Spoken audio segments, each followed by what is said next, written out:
बिस्मिल्लाहिर्रहमानिर्रहीम। अस्सलाम वालेकुम। टॉपिक 19.5 का सब टॉपिक है कंप्टन इफ़ेक्ट।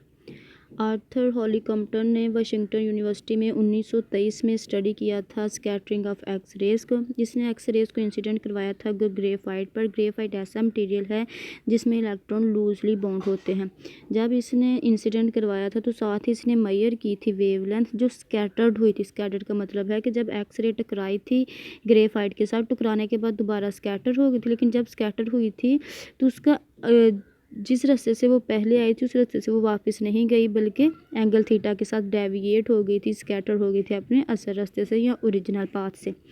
इसके अलावा इसने फाउंड किया था कि जो स्कैटर वेवलेंथ है वो ग्रेटर दैन है इंसिडेंट वेवलेंथ के, यानी कि जो एक्स रे की एक्स रे इंसिडेंट थी उनकी वेवलेंथ कम थी, जबकि जो स्कैटर होकर वापस गई है तो उसकी वेवलेंथ बड़ी है, और इसी को हम कहते हैं कंप्टन इफेक्ट। इसके अलावा इसने सजेस्ट किया था कि एक्स रे जो हैं वो कंसिस्ट होती हैं फोटॉन्स पर।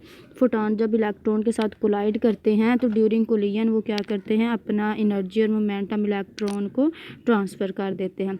इसी के साथ आगे है, अच्छा तो यहाँ पर उसने अपनी एनर्जी और मोमेंटम किसको दे दिया था, इलेक्ट्रॉन को। फोटॉन ने तो यहाँ पर अप्लाई किया है एनर्जी और मोमेंटम कंजर्वेशन को, जिसे हम ड्राइव करते हैं एक्सप्रेशन चेंज इन वेवलेंथ का, और थीटा का चेंज इन वेवलेंथ को हम कंप्टन शिफ्ट भी कहते हैं। Change in wavelength equal to है h/m0c into 1 minus cos theta.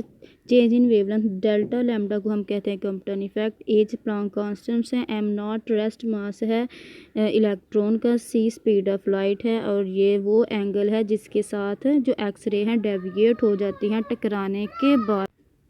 अच्छा तो इसके बाद है कि ये h/m0c जो है ये डिमेंशन ऑफ लेंथ है जिसको कंप्टन वेवलेंथ कहते हैं।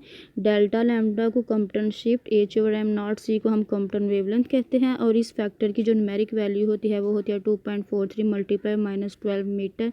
वैल्यू पुट की एच कांस्टेंट्स की, रेस्ट मास जो इलेक्ट्रॉन का होता है वो, स्पीड ऑफ लाइट की वैल्यू पुट की तो आपके पास इसकी वैल्यू ये वाली आ जाती है। जब स्कैटर जो वेवलेंथ है एंगल 90 का बनाती है तो तब कंप्टन शिफ्ट और जो कंप्टन वेवलेंथ है दोनों इक्वल हो जाती हैं। जब स्कैटर वेवलेंथ का एंगल 90 होता है तो डेल्टा लैम्डा और h/m0c दोनों बराबर आ जाते हैं, यानी कि कंप्टन शिफ्ट और कंप्टन वेवलेंथ दोनों इक्वल हो जाते हैं। और इसी काम करने पर इसको ये नोबेल प्राइज़ दिया गया था 1927 में।